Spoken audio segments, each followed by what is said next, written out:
Welcome back to the morning show here on Tobago Updates Television. Remember, we're coming to you live from the Magdalena Grand Beach and Golf Resort. And what a beautiful, beautiful atmosphere this morning as we continue to celebrate women far and wide. We've been focusing on women right here in Tobago, the impact they've been making in spite of the challenges that they have faced. And this morning on set with me are two of my colleagues. One represented us yesterday in the house for the special debate, Miss Joeshel Dann. Joeshel, talk me things. We're so proud of you for your contribution there yesterday. So tell us a little bit about the experience for you. All right, good morning and thank you all for having me. The experience. I'm not going to lie and just say that it was enjoyable all the way through because it was a task. It was something that was very difficult, especially balancing duties at work, the stresses of everyday life, and trying to attend all the training sessions. I am a bit of a perfectionist, admittedly. I like things done a particular way, and part of the, some people said that they did not see any nervousness, but I was extremely nervous before I even entered the house yesterday. Part of that was because I felt like I was unprepared. I did not get to go to all of the training sessions, and that contributed to the amount of anxiety that I felt. However, miracles do happen, and I still persevered. I did all the things that I could have done, and I think, honestly, that I executed pretty good. I think you did, based on all the reviews. And also in studio with me this morning is Lavian. Lavian is also here with us, and you know, I am sure you have your contribution in terms of Joeshel representing women in that space. You know, remember Joeshel started off as an intern with us. My first conversation with Joeshel was as a guest. She was still going to secondary school at the time, and I felt that her presentation and representing the school was just so on point, the confidence. And you know, Joeshel joining the team as well. You know, tell us a little bit about your experience with how Joeshel kind of, you know, maneuvered her way through being a reporter and also representing Tobago Updates as well. Thank you for that, Adanna, and good morning, Tobago Updates family. It's so good to be here. Good morning to Magdalena, and thank you for having us, Joeshel. You know, Adanna, it's always good to see younger ones evolve and blossom into where they're going. Life is so unpredictable, and I have always been a jack of all trades, master of none, but only recently I learned the ending of that quote says, but greater than a master of one. That's right. And so I've come to appreciate being a jack of all trades. And I want to say to you, Joeshel, do everything. Do everything, girl. Do everything. Say no to nothing. And you would see how much you are going to blossom into a beautiful, you are already beautiful, but a beautiful, well-rounded woman. Because I often say, you know, when we are in our 20s, we think we're here, we're a woman. Listen to me, at 37, girl, I am a woman. Like, I am now a woman. Everything feels different, and I do it differently, and I appreciate differently, and every single fiber of my being appreciates everything. So I'm saying to you, do everything. You did a wonderful job yesterday, and really kudos goes out to the Assembly legislature, because to take an everyday person and to put them in a house that represents them and that they should know represents them, but to get a feel of what that is like. Not only are you opening doors for hopes and dreams and aspirations, but also doing part of that civic duty that says, we are responsible for you, and I want you to know that you could be a part of this and that your voice matters. And that's kudos goes out to the presiding officer and her entire team. But yes, Joeshel, congratulations yesterday, girl. You were hitting them for 6. I even heard a little birdie told me, you said, what's that colloquial term that we use? Put it in your pipe and smoke it. So tell us, where did that come from in terms of your presentation and your what conviction? Was in the pipe? That's right. Okay, so the debate was primarily focused on period poverty, and I was on the affirmative side, arguing that government involvement is the key to eradicating that issue. It's quite funny because that part was not scripted. That was from the heart, right? Even though some people told me that I probably went overboard a little bit, but that was part of it. one of the debaters on the other side, who was in the minority, stated that, you know, we were trying to follow other nations, primarily like Scotland and those places, that would have ensured that all their girls and women have access to period products. Because when you're talking about period poverty, we're talking about lack of education, we're talking about lack of utilities, we're talking about the lack of primary understanding and removing all those taboos. And so I told her that if it is as an administration, I could look at those countries and see the progress that they're making in terms of empowering their women and girls, that I do not mind ripping a page out of that book and implementing it here, as that is some form of progress in empowering our women and girls, so that we would not be left behind on that train. And that is when I made that comment, put it in your pipe and smoke it, and then I said, "Thank you, Madam Presiding Officer," and I took my seat. Of course, bringing the energy there. And you know, it is so amazing. I really appreciate the topic that they had for discussion yesterday, because sometimes, as you mentioned, some of these topics are taboo. We don't want to talk about them because of embarrassment. And the reason why there's embarrassment is because we don't have the education. Yeah. We don't have the knowledge about the situation. And these are practical things that women have to endure when they get to a certain age. And of course, having the education before you get there kind of gives you a handle on how do I manage myself in this situation? Where do I go for resources? Who do I speak to? How do I make myself comfortable being a woman and having these challenges? So of course, again, kudos to the Assembly Legislature for coming up with the idea and of course, this specific topic. And I really do hope that the conversation where that is concerned will continue, not just in a debate like this, but in the schools, in the school system, take it to the actual house, have conversations and ensure that the people have the infrastructure, as you mentioned, they have the products, they have the tools that will help them through these conversations. And there are so many other conversations that we need to have to remove taboo, things like mental health. I know we're celebrating women, but especially men speaking about issues that affect them, because people think they're effeminate if they talk about something that's bothering them. Let's talk about the issues that will make people feel comfortable. And piggybacking on what you said, Adanna, yesterday, what stood out to me in the debates, one of the debaters, I can't remember if they were for or against, but they mentioned that the Red Cross Society conducted a survey recently, and 49% of the boys within the secondary school system, I believe it was, referred to menstrual cycle as stink, ick, and these boys grow into the men that our young ladies would date and marry, and they would father children. So education, removing the taboos, simple things like picking up a pack of pads, sanitary napkins in the supermarket. It's just like rice. That's you know, it's a necessary equivalent to rice. need. Yeah, it is. And if I could just interject here, I did that research. I was the person who spoke about that taboo. Nice. That was something that really stood out to me. And I think MP for Tobago East was Adanna Webster, right? Yes. She did an interview on the morning show recently, and she said one of the greatest allies to women's empowerment is a man. Yes. And that really stood out to me, and I said, okay, I need to interject that little piece into my presentation yesterday, because at the ending of the day, we as women cannot do it alone. We also need our men to understand that this is an issue, and we should not feel as if we should be carrying this burden alone, especially if they are also partly responsible for it as well. And you know, I want to jump in there, Joeshel, and for the entire week I've been talking about the role of a man and the role of a woman. And you rightfully said it, we can't do it on our own. No. And I feel as if we understand who we are. If I am a man, what is my role in society?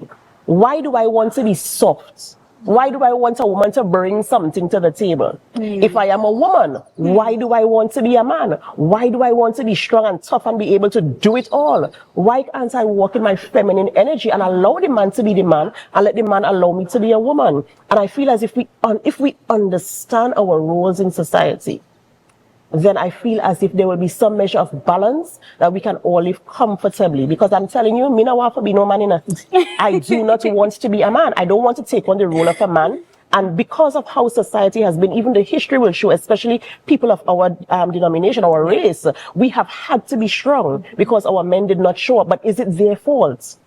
Not necessarily, no. What have they been exposed We go all the way to? back to colonialism. That's right. Yes, What have it's they much have more been deeper and emasculated much more from layered. centuries. They have been Yeah. emasculated, and so they feel as if they have to withdraw. And now the woman has had to become strong because the man is no longer there. He's been taken away from us, and so we had to do this and we had to do that. But hey, our men are here now. Yeah. So let the men show up as men, so that we could show up as women and bring that measure of balance. I want to be nurturing. I want to be pampered. I want to cook for you as a man. I want to do this. I want to do that. But I also want you to show up. I want you to provide and to protect and to profess and to do the things that you're supposed to do, so I could comfortably sit back and be me and Agreed. let us work together in synergy. And I want to know how you feel about that kind of conversation as well, where we are concerned balancing the genders. Yeah, I definitely would never want to be a woman where progression and evolution would let me lose my feminine self.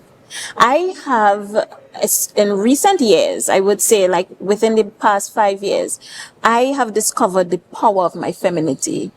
I'm telling you, I walk through life gracefully, and I benefit from the service and the love that I receive from the masculine gender randomly because I embrace my feminine self. But at the same time, I am that boss girl. I manage a staff of 13. I have a small business on the side. I manage my own family. I go to school. I have a lot going on. I am that girl in everything. But when I get home and I relax myself, I am Lavian. I am Lavian that is feminine, that is soft, that wants to cater and nurture and touch and just be loved on and give that love. That's and right. That kindness. So I don't ever want progression and evolution to make me lose who I am. And that yin and that yang of masculine and feminine, it's the most beautiful thing I've ever experienced and will continue to experience and will continue to advocate for. No matter where you are in life, ladies, do not lose that softness. It is powerful. Trust me. It is powerful, and once you experience it, you want to go back to being the strong. Like I always have to carry this, and I always have to. No, I don't want to be strong. The heaviest thing I want to lift is my nails and my handbag. That's right, and sometimes because of the lack of education and the lack of the conversation, the meaningful conversation, and the understanding of our roles, people will say, yeah, you just want a free ride. It's not about a free ride. Yeah. You see, when you give it to me, I give it to you. Yeah. You understand that? It's really a cycle. Once we really show up in the way we're supposed to show up. And appreciate I could just yourself. sit down here for the entire day and just relax. Once I am relaxed, and I could just bring my focus to who I am as a person and the value I bring, I could give you that value. But there are so many social issues that we need to attend to. I mean, there are the major ones like period poverty and mental health and all of that. But there are social issues like social interaction and as you said, just your position and place within society. But there are so many little things socially that needs to be addressed. Like, even recently I was in Scarborough and a group of schoolgirls were not too far from me and they were so loud. But besides being loud, their language was foul. And I mean, just the way they carried themselves, and that always breaks my heart because I feel like they don't, at that age, that teenage age, they don't get the direction that they need on how to carry yourself. I was young when I learned how you dress tells people how to address you. And even though it is not something that morally is right, we should never address somebody based on how they dress. But it is what is happening in our society. So I get up each day and I make an effort to present myself because I know when I walk into that room, how I'm dressed, that is how they're going to address me. I've had a situation already where I walked into a room with my boss who was female at the time, and they thought that I was the boss because of the way I walk and because of the way I dress and because of the way I speak and articulate and carry myself. So I think there's so many little social things that we need to address with young ladies, and once we address it with them within that formative stage of that teenage years, they are going to be able to blossom into much more well put together and well-rounded young ladies that is going to grow into women that we need to really lift society up and to bring us, because our social fabric is in shreds. I don't know if we realize that. Our social fabric in shreds that will really be able to lift and carry society to where we need to be. And, you know, hopefully make our men a lot more comfortable being in their own skin and being the men that we need them to be and the men that we know that they can be. They have the ability to. So I think that as for women, we should never take for granted our roles and what we could do and the power of our femininity and what it could do, you know, with our men and with our society in general. Joeshel? Yeah. Something that I learned a couple of years ago whilst I was in high school is the art of being soft whilst being strong. Not because you're a soft-spoken person does not mean that you cannot draw attention, that you cannot demand your presence, make your presence known. And I think that is something that a lot of young girls need to know, because there's a typical stereotype that the black woman especially, she's loud, she's boisterous, and she's more manly than anything. And I think that is a stereotype that could be broken, because not all black women are that way. And that is something that I have learned. So I know that sometimes I could be a little loud, but on most days I'm pretty soft-spoken and to myself a little bit. But that is something that I think a lot of young girls need to learn. We spoke about the divine feminine and masculine energy, and I think that is something that we need to work on, that synergy between the two.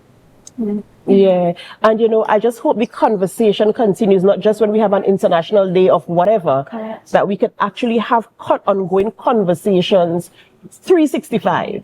Let's talk about men issues. Let's talk about women's issues. Let's talk about boys and girls. And how do we rebuild our communities? How do we get our societies to a place where we want it to be, where we can be proud and say, listen, this is my contribution. I could see the transformation. I could see the reform. I could see a man showing up as a man. And when a man shows up as a man, he is so attractive. I'm just saying. I could see a woman showing up as a woman. And we could be who we were meant to be. And we could make the measure of impact. We could see the globe changing if we really understand and show up in our true essence of who we were meant to be. And we have to go back. I don't know how many of you all are Bible believers, but if we go back to biblical principles and see how things were really meant to be, we could have dominance, both men and women. We can have dominance where we are supposed to dominate. Bring the balance and have a good time here on this earth, because God said that we were here to dominate. He gave us dominance. So let me do the things now. Let's get the education. Let's have the ongoing conversations. Let us continue, not just on International Women's Day, not just on International Men's Day, not just on the Day of the Girl Child or the Day of the Boy Child or some special human rights thing. Let's just talk about it all the time. The powers that be, all the agencies across the globe, let us have the conversations that will bring changes in our homes, in our communities, and society at large, so that we can all have better lives and that we can all love on each other.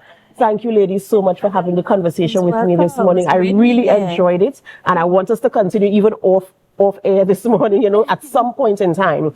Thank you, of course, our viewers, for staying with us for the entire week as we went through women's issues. Thank you so much to all of our guests who came on the show from Monday, Tuesday, Wednesday, Thursday, Friday. We really enjoyed the conversation with you, and our special co-hosts who came on as well to join in the conversation with me, to ask the questions and also to give your view. And of course, we must say thank you to the Magdalena Grand Beach and Golf Resort. Thank you so much for hosting us this morning, for having us here, and for having the beautiful backdrop for our show today. For all of you out there, remember, you are all very, very important. You are special, you are loved, and there is a value on the inside of you. This is where we have to end the morning show here on Tobago Updates Television, and we're so happy that you stayed with us throughout the entire programming. We will be back on Monday with more conversations, more discussions, more things that you want to hear about, and of course, have your say as well. But for now, do enjoy your weekend. Do enjoy it all. Have a wonderful, wonderful time until we see you again on Monday.